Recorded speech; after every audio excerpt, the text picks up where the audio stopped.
শব্দ এখানে কিন্তু ডিটেলস উত্তর করে দেওয়া আছে, তাই আমি এইগুলো যদি পড়ে সময় নষ্ট করতে চাই তাহলে সেটা একটা ব্যাপক দীর্ঘ সময় নেবে। তাই তোমাদের কি করছি, এইগুলো জাস্ট দেখতে বলছি, দেখো, এবং যদি তারপরেও দেখতে সমস্যা হয় পিকচার কোয়ালিটিটাকে একটু বাড়িয়ে নিও।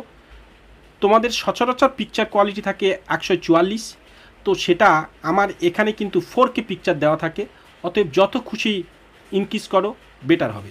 আর তাতেও যদি সমস্যা হয় তাহলে তোমরা দেখতে পারো এই যে ছবিটা দেখছো এইরকম টাচ করো পিকচারটা বড় হবে, তারপরও এরকম জুম করো আরও বড় হবে, সেখানেও দেখতে পাবে।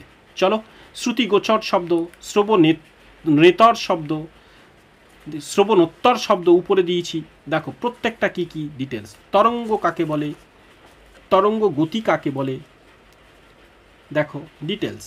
এবং তারপরে অনুদৈর্ঘ্য তরঙ্গ কাকে বলে, তির্যক তরঙ্গ কাকে বলে, শব্দের প্রতিফলন কাকে বলে, শব্দের প্রতিফলনের দুটি শর্ত, প্রতিধ্বনি কাকে বলে, প্রতিধ্বনি রেশ কতক্ষণ থাকে তারও ডিটেলস দেওয়া আছে। দেখো, যাদের প্রয়োজন হবে একটু পজ করে থেমে থেমে সম্পূর্ণটাকে ধরে ধরে দেখতে পারো।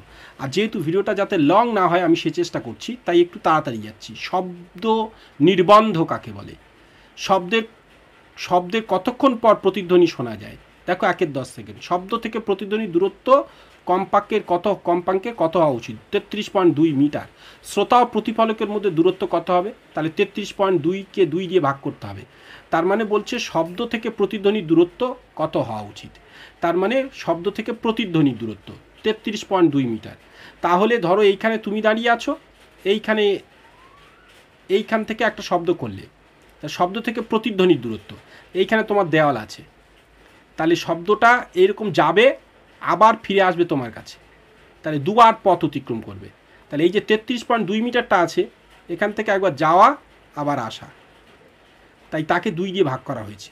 তার ন্যূনতম সব শ্রোতা থেকে প্রতিফলকের দূরত্ব, তুমি যেখানে শুনছো আর যেখানে ধাক্কা লেগে তোমার কানে প্রতিধ্বনি আসছে তার দূরত্ব 16.6 মিটার হতে হবে। তাহলে এখান থেকে এইটুকু 16 মিটার, তাহলে শব্দ এখান থেকে 16.6 মিটার গেল, আবার ফিরে আসবে 16.6, টোটালটা এটা হয়ে যাবে। তাই দূরত্ব এতটা হতে হবে, তবে প্রতিধ্বনি তুমি শুনতে পাবে, এটাই হচ্ছে কথা। তো দেখো এই যে ভাগ করে 17.2 মিটার, তাহলে এটা 17 দুগুণে 34 যেটা আছে, এইটা দেখবে 16.6, এই ব্যাপারটা একটু ভাগ করে দেখে নাও তো, মানে এইটা লক্ষ্য করো। অনুরণন কাকে বলে, দেখো এখানে দেখো অনুরণন কাকে বলে, খুবই ইম্পর্টেন্ট। দেখো, হল ঘরের আওয়াজ ও মেঘের গর্জন যেমন অনুরণনের শব্দ। 16 প্রশ্নগুলোকে দেখো। সোনারের ব্যবহার, যেগুলো সমুদ্রের গভীরতা মাপার জন্য ব্যবহার করা হয়। বাকি কোশ্চেন্স দেখো। আর অন্যান্য সাবজেক্টস কিন্তু অলরেডি সায়েন্স পর্ব, আমি আবার বলছি প্রত্যেকটা পার্ট তোমাদের কিন্তু সায়েন্স হিসাবে রেখেছি, তোমরা তা দেখতে পারো। প্রাবল্য কি, তীক্ষ্ণতা কাকে বলে, দেখতে থাকো। দেখো পরের পেজে যাই আমরা। গুণ বা জাতি কি, লক্ষ্য করো। গুণ বা জাতি যে যে বিষয়ের উপর নির্ভর করে তা হলো সেগুলো বলেছি। উপসুরগুলির কম্পাঙ্কের অনুপাতের উপর, কোনগুলোর উপর। কানের মধ্যে শব্দের বিস্তার কৌশল আলোচনা করতে বলছে, এটা কিন্তু খুব ইম্পর্টেন্ট। শব্দ দূষণ কাকে বলে, তার তীব্রতার একক কী, 1 বেল সমান কত ডেসিবেল, শব্দের তীব্রতা মাত্রা কত, এই প্রশ্নটা ঘুরিয়ে আবার ওখানে আছে, মানে এই প্রশ্নটা আর কি দুরকমভাবে ঘুরিয়ে পড়ে। দেখো ওপারে উত্তর দেওয়া আছে। 65 ডেসিবেল মোটামুটি। শব্দ দূষণের 3টি প্রভাব, তার প্রতিকারের উপায়। শব্দ দূষণের সম্ভাব্য প্রতিকার উপায়। দ্বিমাত্রিক শব্দ, ত্রিমাত্রিক শব্দ, এগুলো দেখো। এটা ওপারে এক্ষুনি আলোচনা করলাম, ফের আছে দেখো।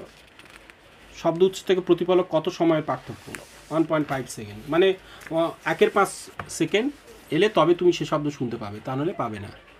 দেখো পরের কোশ্চেন্সগুলো, এগুলো শুধু শুধু ছোট কোশ্চেন্স, এইসব বিভিন্নভাবে সাজানো আছে। দেখো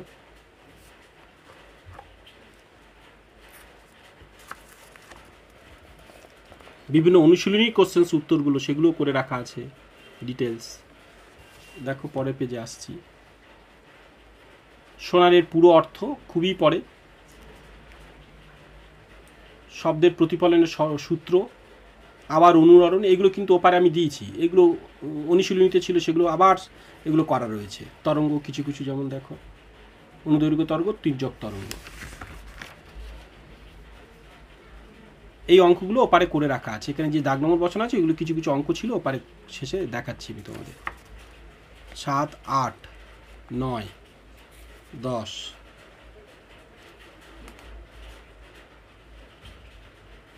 দেখো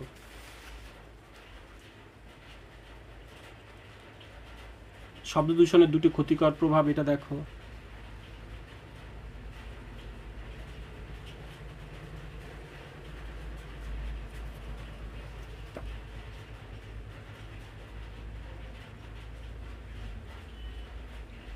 পরের পেজে যাচ্ছি।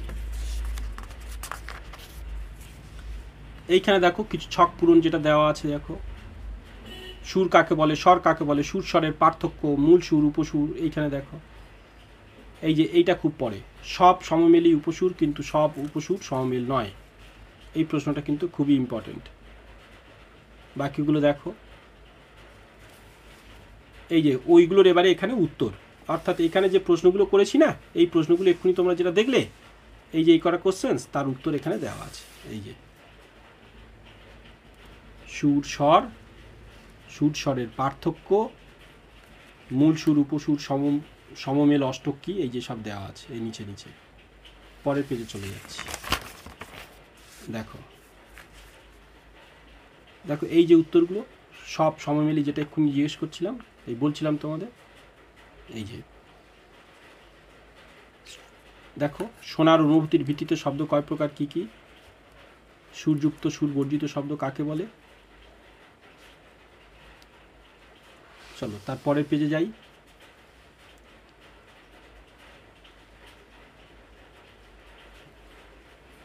দেখতে থাকো। সোনার, সোনার এই কীভাবে কাজ করে, এটা একটা চিত্র এঁকে দেখিয়েছিলাম, কারো কারো স্কুলে এই চিত্র ব্যাপারটা একটু পড়ে, ঠিক আছে, কিভাবে কাজ করে সেটা। চলো পরের পেজে, নিশ্চয়ই কিছু এবার ম্যাথ থাকবে আমাদের, কিন্তু এবার ঘনীভবন, তনুভবন কি, এগুলো একটু লক্ষ্য করো। অনুদৈর্ঘ্য তরঙ্গ, তির্যক তরঙ্গের পার্থক্য খুবই পড়ে। সুর শলাকার পরীক্ষার মাধ্যমে কিভাবে প্রমাণ করবে যে বস্তুর কম্পনের ফলে শব্দ সৃষ্টি হয়, এটা সুর শলাকার পরীক্ষা আগেও দিয়েছিলাম। পরের পেজে শব্দের বিস্তারের জন্য মাধ্যম প্রয়োজন, একটা পরীক্ষার সাহায্য, অথবা এই প্রশ্নটা ঘুরিয়ে বলবে, এবার সেটা আমরা একটা পরীক্ষা দিয়েছি, বেলজারের পরীক্ষা, যেটা দেখো এই যে।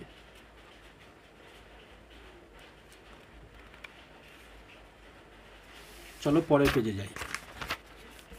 প্রতিধ্বনি কাকে বলে, আবার কিছু কিছু কোশ্চেন্স, ওই কোশ্চেন্সগুলো ইম্পর্টেন্ট কোশ্চেন্সগুলো সাজানো আছে।